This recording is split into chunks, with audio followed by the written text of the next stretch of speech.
Alright, aloha students. Aloha. Oh yeah, I like that. I'm super excited to be with you guys today, and I just want to say that I know if we all participate and pay attention that we will have a wonderful lesson that will benefit our teaching careers and our lives. And I passed out earlier some guided notes to help you follow along, and just some reading parts that we'll get to later. So first, before we start, we're going to split into two different groups, and I'm going to have each group prepare a small role play. So group one will be presenting a situation where a teacher has a negative expectation for a student and how that student reacts to that negative expectation. And then group two will be presenting a teacher and student situation where the teacher has a positive expectation for the student and how the student reacts. So I'll give you, let's split it up. Just Brooke and Mele, do you guys want to go together? And then Nathan, Aubrey, and Mayumi. So just like 5 sentences, not even that, like 3. Just a little showing like the expectation and the student's reaction. I'll give you guys like 2 minutes. Okay. Might we make up our own? Do you guys want to do the negative expectation and you guys do the positive expectation? Okay. Okay. Sounds good. Who's gonna do the teacher?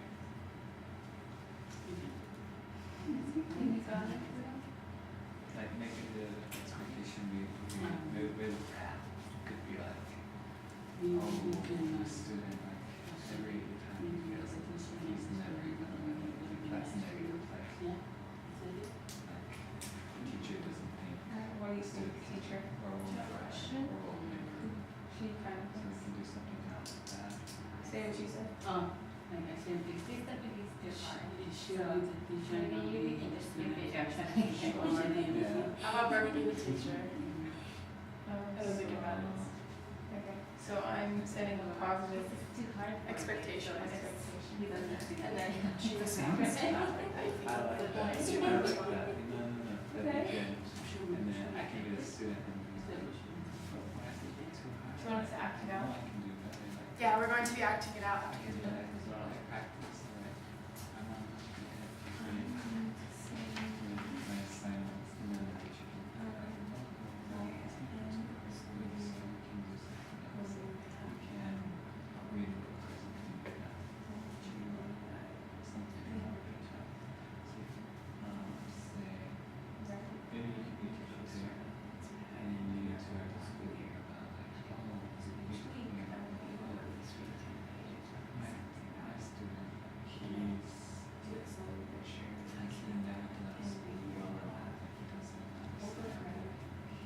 understand. He just doesn't know. And then she can be like, oh, maybe you can do this, whatever it is. And then you'll be like, okay. And then we could do the different class that one with because there is a hard time with math. You can do It's also like, I know you can do, like, it seems like a lot, but I think that you can manage your time.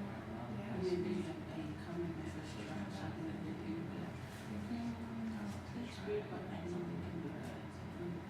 You don't have to. It's just like yeah. And then do the Yeah, I can see that. You can be like, oh, you don't have to. I can be all set. I can be all set. Yeah, Alright. Okay. Are you guys ready to present? Yeah. Yes? Alright. Should we have, do you guys want to go first? Alright, come on up. and then we do the Yeah. Okay, that's good.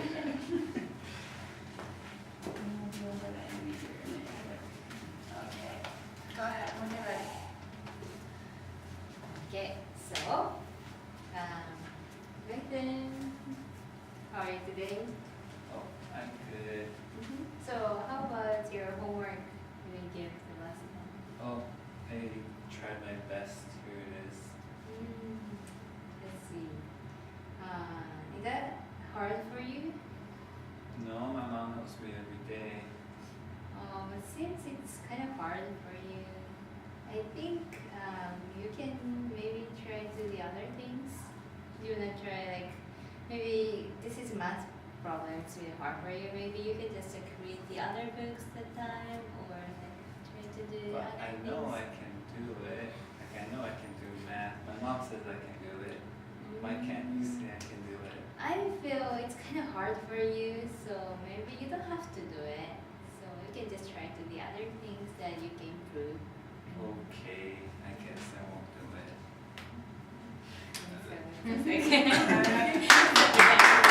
Good job. All right, come on up.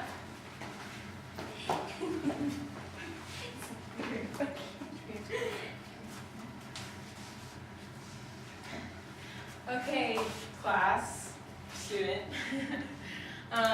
We have a book report due by the end of the school years, but each week I want you to submit to me after reading 10 pages, a little summary of those pages you read. And by the end of the school year, you'll have all the pages read, and I want you to write about it. You can do that?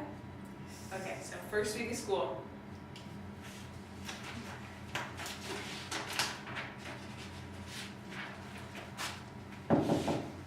Yes. Can I please talk to you?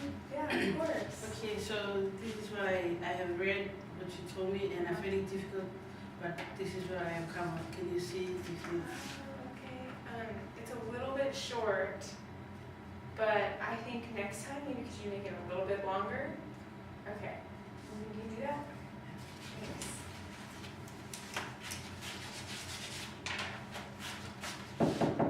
Yeah.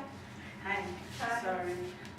Here's my second chance. Can you please look at it again? I have tried my Oh best. yeah, it looks so much better.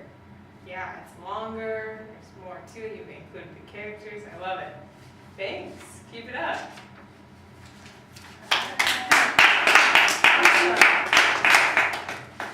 So, can someone explain to me why the students' reactions were so different in each of the situations?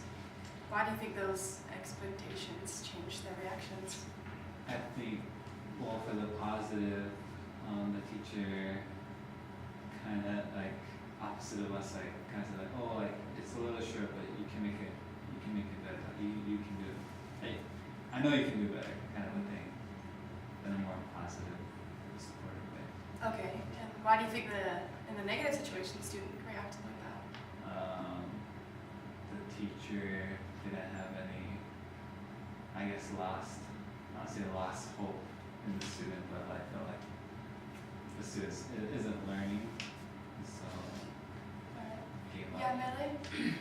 I think what I learned from their group, the negative one, is that a teacher should be like well prepared with like student like that. They should have like a backup plan or something like, or maybe don't drop math, but maybe you can just do this and I will help you out and stuff like that, but not just like kind of like throw him away like, no, you cannot do that. Like, Yeah, like always encouraging him to be like, we can help you work it Yeah, out, but yeah. I know you can do it in the Yeah. end.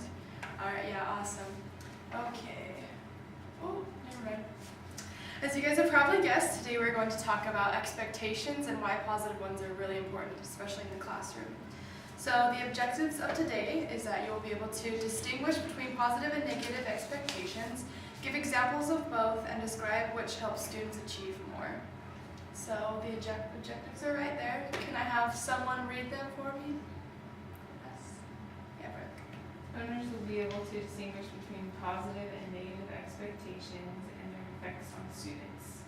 Learners will be able to give examples of both positive and negative expectations and describe which help students achieve more. All right, thank you. So when you think about positive expectations, why do you think that they're important? Yeah, Amy? So, because the teacher has influence, so when the teachers are positive, probably student can feel like last role play, I was just being the teacher and actually she was not doing anything, but probably she felt the negative feeling too. So I felt like if I'm positive, maybe just not only this student, also the other student could be influenced too. Yeah, definitely. So I want to give you guys an idea that will help you understand even more why expectations are important, especially like using positive ones. So the idea is that the impact we have on people around us, especially our students, is astronomical. Like every day we choose to impact people, whether it's positively or negatively. And it's also true that people will act like the person that they know that you want them to be. So like whether that's living up to your positive expectations or living up to your negative expectations. All right, so these are the definitions of positive and negative expectations and examples. So for positive, the definition is an optimistic belief that whoever you teach or whatever you do will result in success or achievement. And some examples that you could use in the classroom or in every day is stuff like, I believe that every child can learn and will achieve to his or her fullest potential. And I am a good teacher and I am proud that I am a professional educator. And so the definition of a negative expectation are a pessimistic belief that whoever you teach or whatever you do will not work out or will fail. And some examples that are used a lot are these kids just don't want to learn, or they can't read, they can't spell, they can't sit still, and they can't behave. So, expectations are not the same as standards. So does anyone know the difference between the two? Who's willing to share? Expectations are like what the teacher expects out of a class period, and standards like the goal they've set to get to. Good job. So yeah, pretty much that. The differences are that expectations are knowing what you can or cannot achieve, and expectations what you believe will or will not happen. But standards are like levels of achievement, or like levels that the school gives you to fulfill. Okay, so I passed out pieces of paper with numbers on them. Who has number 1? Can you read it, Lauren? People are molded more by the depth of their convictions or expectations than by the height of their intelligence. Can you explain to us what you think that means? People are judged more on the way they act and what's expected of them rather than how intelligent they are. I agree. So success involves like converting people, not just to your own knowledge, but to the way you feel as well. People can refuse words, but they cannot refuse an attitude or an expectation. So that was from the reading. And what I think that means is that like your positive expectations for people can only impact them for good. Like this says, like people can refuse words, but they can't refuse an attitude. So if you're showing someone a positive attitude, no matter like how negative or they start out as, they will start to feel the positive expectations that you have for them, and they'll start feeling them for themselves as well. So can I have a few of you share an experience where a teacher had a positive expectation for you? And will you tell us how that impacted you? I'll let you think for a minute.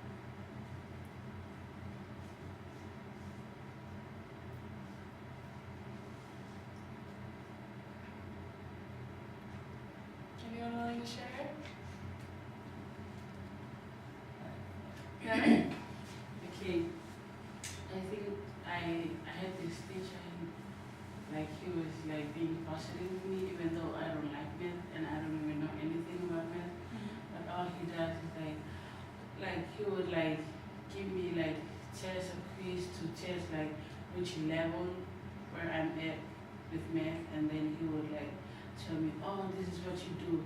Let me give you like the basic things, and then you need to learn this, and then after that, then you come back, we'll go to the next level. So this teacher of mine helped me like improve myself, and also not only improve myself, but to learn more about math. And then at the end, I really love math. So how do you think that impacted your attitude about math though? Oh, I really love math after having the experience with that teacher. And how did that teacher make you feel by putting in all that effort? He gave me hope. First, like he told me that not to think negative of myself, because sometimes I was like, oh, I hate math. But then he has teach me. He told me that I should delete that of my mind and think like, oh, I love math, and if you put positive things about myself, then I will love math. And he also helped me with those. Awesome, thanks for sharing. All right, let's see. Okay, who has the piece of paper with number 2 on it? Amber, will you read it? In the spring of the preceding school year, the students at Oak School were pre-tested. When school began that fall, the researchers and the administrators told the teachers they were special teachers who were to be part of a special experiment. They were told, based on a pretest, we have identified 20% of your students who are special. They will be spurters or bloomers and are a designated group of students of whom greater intellectual growth is expected. All right, goes number 3. Me. The names were really selected at random, but the teachers were led to believe that the status of being special children was based on scores on the pretest. The Harvard test of inflected acquisition, a fictitious test. As a special reward for your teaching excellence, they were told, we are going to give you this information, but on 2 conditions. 1, you must not tell the students that you know that they are special. And 2, you must not tell the parents that their children are special. Thus, we expect and know that you will do extremely well with these special students. All right, so this was a research experiment that went on. And so just summarizing what you both read is that they took some teachers and they told them that they were special teachers and that some of their kids in their class had taken a test to test their intelligence. They had been deemed as bloomers or kids that would advance very quickly, so they should give them special emphasis just so that they know that those are special students. So knowing what you know about expectations, what do you guys think the outcome was of the experiment? Those students had a good outcome because the teachers had high expectations for them. Yeah, exactly. Here's straight from. All right. So 8 months later, all the students were tested again, and a comparison was made of the designated special students and the undesignated students as measured by IQ scores. The results showed a significant gain in intellectual growth for the 20% who were designated special in the primary grades, but no significant gains to the undesignated students. The administrators then brought in the teachers and revealed to them that the special children were picked at random, and so were they. None of the teachers were designated special over any other teacher. So, when it comes to the success level of students, we see that the expectations of the teachers for their students far outweighed any intelligence level that the students started out with. So by believing in our students, we are giving them the true key to success. All right, does anyone have any questions? No? Okay. So positive expectations, though, are not only limited to the classroom. Like when we're with our friends or our families and others, we can always be a positive influence in their lives. All right, does anyone have, who has slip number 4? Another Before I was 5 years old, my parents said something to me over and over again. They even got my relatives to say to me, as well as my neighbors and the local mansion. Several times a day I would hear, little Harry Wall, when you grow up, what kind of doctor are you going to be? Things was accompanied by their pointing out to me as positive role models that my uncle were all doctors and that my cousin was studying to be doctors. They told me that it was foregone conclusion that I would be admitted to medical school, even though the competition was tough in those days. What they wanted to know was what I planned to specialize in. Not being in kindergarten yet, I said, I don't know. And then came the reply, you're going to be a brain surgeon,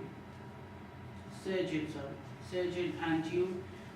In other words, they believe that I had the intelligence to be the ultimate of all doctors, so brilliant that I could even operate on other people's brains. My parents conveyed a message of high or positive expectation from me. For this, I will be forever grateful to them, and I send them my love.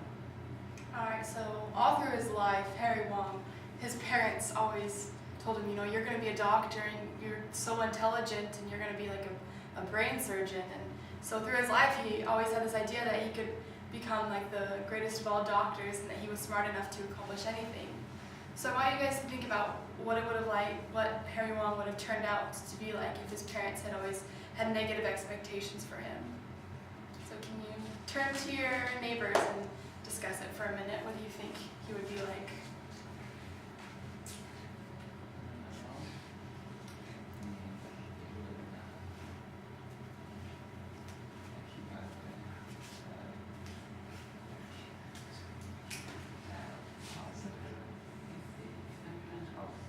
Positive experience with it.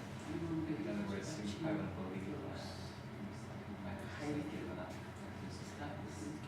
like tried to pursue something else.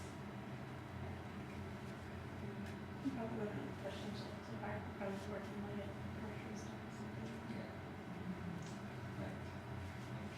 Also probably lowering expectations with himself. Like he knows he could do great things, but his parents told him to go back to private. You can't do that. Probably just like set himself for like something like I can't go for that, but like something else, like working at a grocery store or I don't know, something not as awesome as being a illustration. Maybe he doesn't work because he felt I can't work. Alright, thanks for discussing, you guys. So this was one of the quotes in the reading, and I really enjoyed it. It says, "My teacher thought I was smarter than I was, so I was." And that's from just a little 6-year-old. Yeah, I like it a lot too. It just shows you the impact that you can make in children's lives. If you think highly of them and you tell them that you believe that they will go far, then they will. Yeah, no? Like from what we just talked about, like Harry Wong, one of the NFL player, he's Tongan, but he's the one who came and talked to us at the Washington, Sikahema.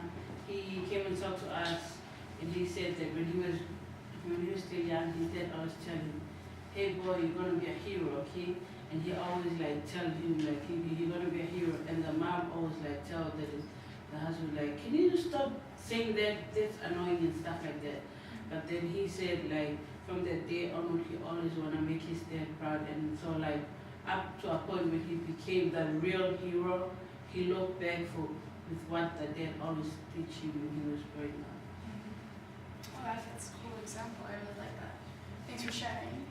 So, I now want us to take this a step further and connect what we are learning to the gospel and expectations in that sense.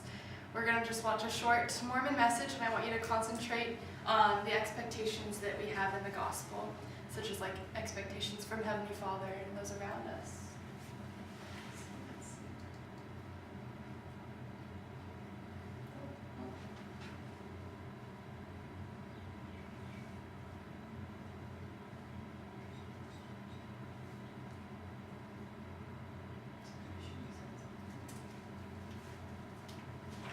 Do you know if the sound is on?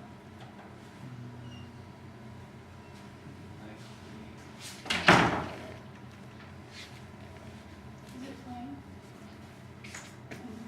Black out the exit out of the PowerPoint.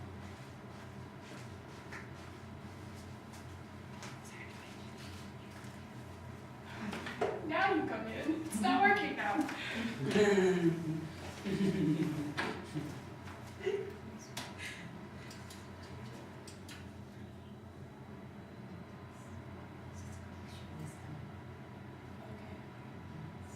Takes a minute or so.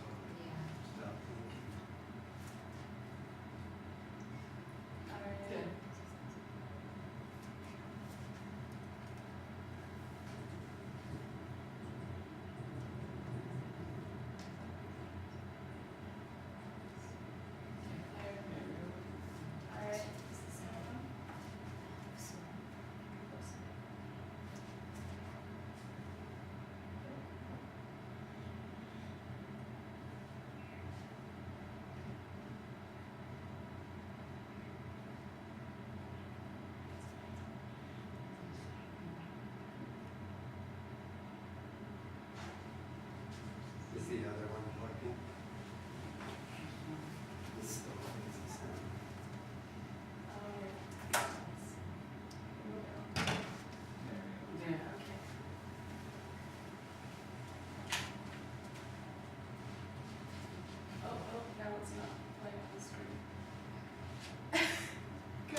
just have it on my computer. You can just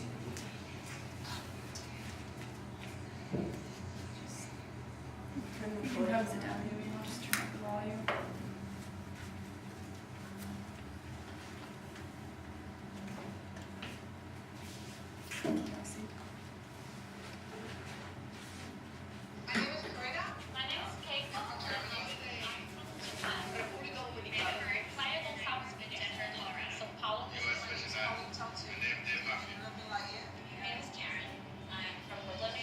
Everybody's seeking for some form of happiness. And sometimes people are searching in money, material things, and power, but it's not there. Whether or not there was a God, I didn't know if there was one, and I really didn't think about it. I remember the first time that I actually decided to just give a very simple prayer and say, God, are you really there? I started to get these feelings inside, just of peace and a comfort. It's the mornings you wake up where the sun is shining after 3 days of snow and cold. That was when I first started to realize that we do have a Heavenly Father. I feel it in my heart. I know that He knows me. 그분이 계시다는 걸 직접 눈으로 볼 순 없지만 정말 세심하게 저의 기도를 들어주고 계신다는 것을 알 수 있습니다. He's there in every corner and every action and in every experience that I have. When I think about how Heavenly Father loves us, I think about my own parents. When I see my family, I feel so much love for them, and it just feels natural that there is a Father in heaven who loves us too. And knowing that your Father is there to protect you and to look over you makes all the difference in the world. Ha sido tan bueno con nosotros que ha querido que nosotros seamos imagen y semejanza de Él. We all have a divinity inside us that makes us similar despite our differences. No matter if you're black or white, we are brothers and sisters, and we all got to live together in one love. We are part of a family, a global family. He does know every single one of us. He does. And He loves us. If you want to know what true happiness is, God has that plan for us. And the best thing about it is that it doesn't cost anything. It's free and it's yours to take, and it's always been there for everyone. He is so loving that he's willing to send his son to die for us. Without Jesus Christ and through His example and through His atonement, we will never have a chance to go back to Heavenly Father. So if you think about that kind of love where Heavenly Father wants all His children back together, how can you not want to share that? How can you not want to be a part of that? Kneel down and talk to Him. Try to talk to this person and ask if this really is a God. And I know for sure that He would answer you. Soy un hijo de Dios. I am a child of God. Soy un hijo de Dios. Ich bin ein Kind von Gott. Also said that I am a child of God. I am a child of God. Okay.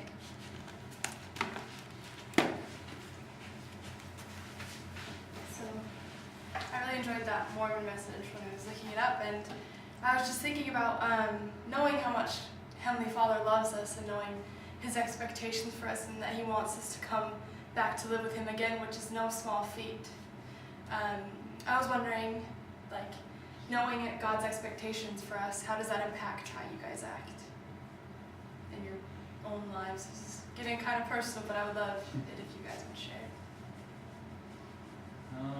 Well, I think in any sense, like, well, knowing what God's expectations are for us, like, we all are children of God, and I think His expectation for us is to return to Him, and we all have that potential to return to Him and to become like Him. And so, what that means to me is, like, you know, I can be better, I can be a better person every day, like, I can be better than I was yesterday. And so that's kind of like what I try to do every day, is like be better than who I was yesterday. Like trying to be better, more Christ-like, and stuff like that. Yeah, exactly. Does anyone else want to share? Well, it's like the more you know, the more you're expected to become and to do. So it's kind of like a blessing and a curse, but more a blessing. Because, like, I mean, it's great, obviously, learning more eternal principles and, like, how to live effectively to become more like Him. He sort of sets that expectation for His children, especially those who are born in the covenant. And that is all, I mean, it's it's different for everyone, his expectation for you, but generally keeping the community, I mean, you all have the same generally, so yeah. Helps you live a better life. Yeah, exactly. Knowing like just how much he loves us and he like we have such divine potential, and just knowing that he has faith in us that we can get through anything if we rely on him is just such a great positive expectation. It always helps me in my own life. I know, like, try and live up to what he wants of me and make him proud and help others around me as well. So thanks for sharing. Do we have any questions? Any comments? No? All right, thanks for participating, you guys. That was great.